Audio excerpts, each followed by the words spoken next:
Hi, thank you so much for tuning back into this week's reading. This is part B, and we are reading chapter 9, The Faith of a Foreign Woman. And we are picking right back up on page 124, almost right to the end. And we are reading the story written by Max Lucado and Randy Frazee. And if you're only just tuning back in, please hit videos. They all come up on our YouTube channel at ITR Polygraph. Every one of the videos comes up for all the previous chapters so that you know exactly what we're talking about. But we're going to pick right back up here. So it says this, and I'll just go just a little bit backed up here. Naomi said to Ruth, her daughter-in-law, "It will be good for you, my daughter, to go with the women who work for him, because in someone else's fields you might be harmed." This is talking about her daughter Ruth working for Boaz, and we just found out they're relatives so that she will be well taken care of. So Ruth stayed close to the women of Boaz to glean until the barley and wheat harvests were finished, and she lived with her mother-in-law. One day Ruth's mother-in-law, Naomi, said to her, "My daughter, I must find a home for you where you will be well provided for." Now Boaz, with those women you have worked, is a relative to ours. Tonight he will be winnowing barley on the threshing floor. Wash, put on perfume, and get dressed in your best clothes. Then go down to the threshing floor, and don't let him know you are there until he has finished eating and drinking. When he lies down, note the place where he is lying. Then go and uncover his feet and lie down. He will tell you what to do. "I will do whatever you say," Ruth answered. So she went down to the threshing floor and did everything her mother-in-law told her to do. When Boaz had finished eating and drinking, and he was in good spirits, he went over to lie down at the far end of the grain pile. Ruth approached quietly, uncovered his feet, and lay down. In the middle of the night, something startled the man. He turned, and there was a woman lying at his feet. "Who are you?" he asked. "I am your servant, Ruth," she said.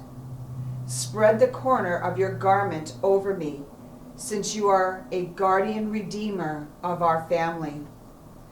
"The Lord bless you, my daughter," he replied. "This kindness is greater than that which you showed earlier.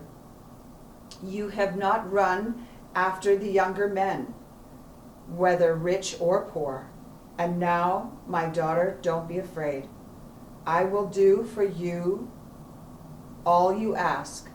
All the people of my town know that you are a woman of noble character.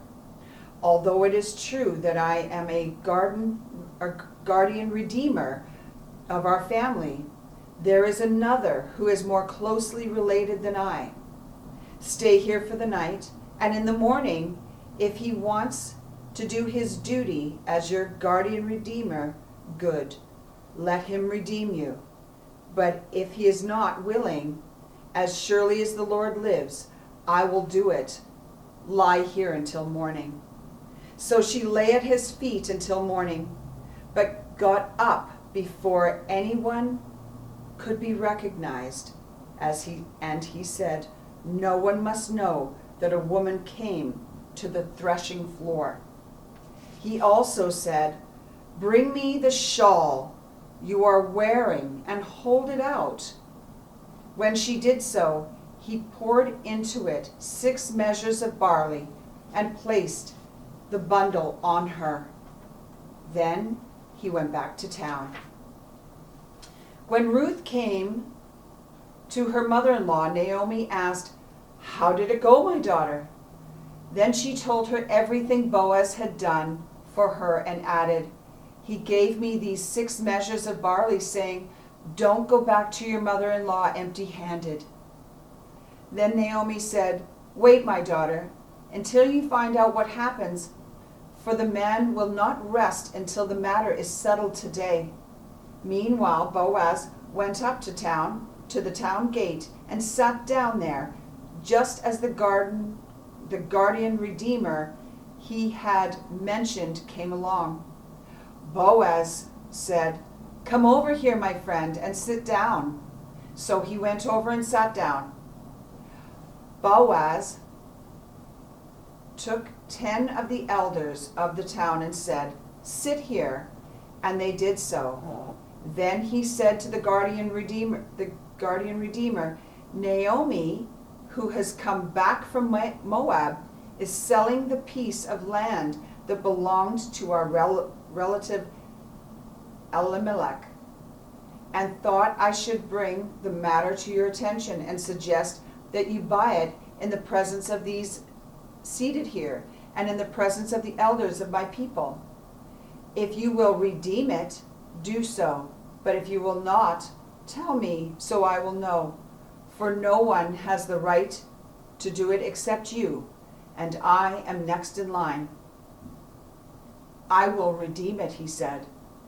Then Boaz said, "On the day you buy the land from Naomi, you also acquire Ruth, the Moabite, the dead man's widow, in order to maintain the name of the dead with his property."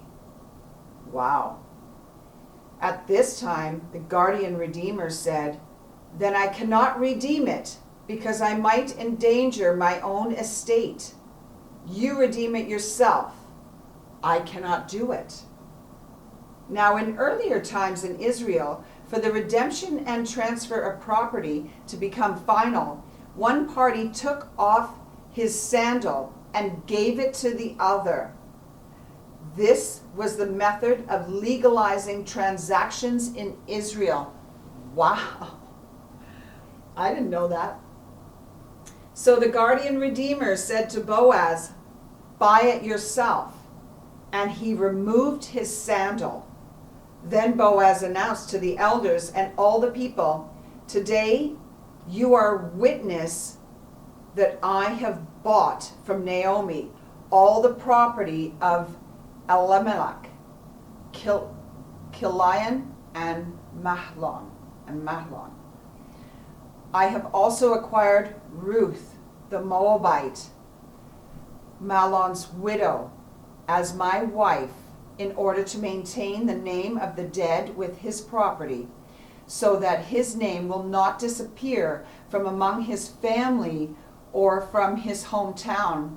Today you are witnesses." Then the elders and all the people at the gate said, "We are witnesses. May the Lord make the woman who is coming into your home like Rachel and Leah, who together built up the family of Israel. May you have standing with Ephratah, and be famous in Bethlehem. Through the offspring the Lord gives you by this young woman, may your family be like that of Perez, whom Tamar bore to Judah." So Boaz took Ruth, and she became his wife. Then he made love to her. The Lord enabled her to conceive, and she gave birth to a son. The woman said to Naomi, "Praise be to the Lord, who this day has not left you without a guardian redeemer. May he become famous throughout Israel. May he renew your life and sustain you in your old age. For your daughter-in-law, who loves you and who is better to you than 7 sons, has given him birth." Then Naomi took the child in her arms and cared for him. The woman living there said, "Naomi has a son," and they named him Obed. He was the father of Jesse, the father of David. Within Ruth's story, we can catch a glimpse of an amazing tale yet to come. the life of her great-grandson David, the renewed shepherd king. But much will take place before David's golden reign. A godly priest and prophet of Israel will first become an important player in this drama. Samuel was himself a child, miraculously born out of a struggle and promise. After being recognized by the people as the Lord's prophet, Samuel's first order of business was to call the people back to God and subdue the Philistines. Then he had the inevitable task of finding the nation a king. It seemed that nothing happened easily for God's people, but all that happened was part of God's faithful plan. And that's the end of chapter 9. And that's why I was saying, part of the questions that we answered for chapter 8, that it seemed that nothing happened easily for God's people, but all that happened was part of God's faithful plan. And that's what we're talking about today. I've dedicated this whole day and this reading, part A and part B, we will finish with part B, that it's dedicated to my dear friend Mary. That whatever time God chooses, it's written in the book of life. He knows the days. He knows the time. And he's gone to prepare a place. And so I just want to dedicate that to my friend Mary. And I also want to leave with this, to a reading from March 18th. Now I'm just going to leave my glasses off. I've been trying to do it without glasses on today. Got lots of bright light, but it's been a bit hard having to reread a few of the words because they are a little bit blurry without my glasses. But I've got a little bit of oil on, and so they're a little bit smudgy on my glasses, so I'm not going to bother with them today. But March 19th, it says here in this amazing book called Jesus Calling. It's a beautiful, beautiful book. It was given to me by a dear friend of mine, Allison, and I love to read it. And today's reading for March 19th, I just want to read and have it be a blessing over the visitation for Mary and her friends and family today at the Cross Cancer Institute. It says this: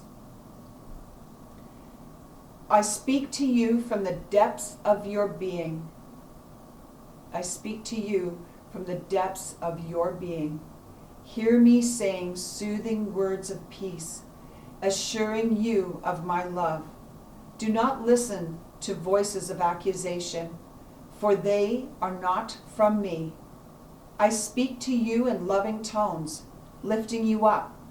My spirit convicts cleanly, without crushing words of shame. Let the Spirit take charge of your mind, combing out tangles of deception. Be transformed by the truth that I live within you. The light of my peace is shining upon you in benedictions of peace. Let my light shine in you. Don't dim it with worries or fears. Holiness is letting me live through you. Since I dwell in you, you are fully equipped to be holy. Pause before responding to people or situations, giving my spirit space to act through you. Hasty words and actions leave no room for me. This is aesthetic living. I want to inhabit all your moments, gracing your thoughts, words, and behavior. This is aesthetic living. Aesthetic living. We think of that, being at the spa, but this is what it means to have that, because it is all aspects of I want to inhabit all aspects and moments, gracing your thoughts, your words, and behaviors. That is found in Romans 8, 1-2, Colossians 1, 27, 1 Corinthians 6, 19. I absolutely love that, and I love it because it's as if Jesus is speaking directly to us, and that is really so important. And so let's end today with reading what the questions will be that we will answer next week. So these are the questions for chapter 9, the chapter we just read. So please go back and read, and we're going to pick up there. The questions are the faith of a foreign woman. Question number 1. What does Ruth's story reveal about the love of God? What does Ruth's story reveal about how God views all people's groups? All people groups. What does this mean for you? Number 3, both Ruth and Naomi suffered tremendous loss. Why does a good and gracious God allow tragedy to come upon those who love him? So is the question for today. It's so the question that so many people are asking about their dear friend and their family member and the mother and a mother and everything Mary is to everybody. They're all asking that question. Both Ruth and Naomi suffered tremendous loss. Why does a good and gracious God allow tragedy to come upon those who love him? That is going to be a great question that we're going to ponder all week and answer next week.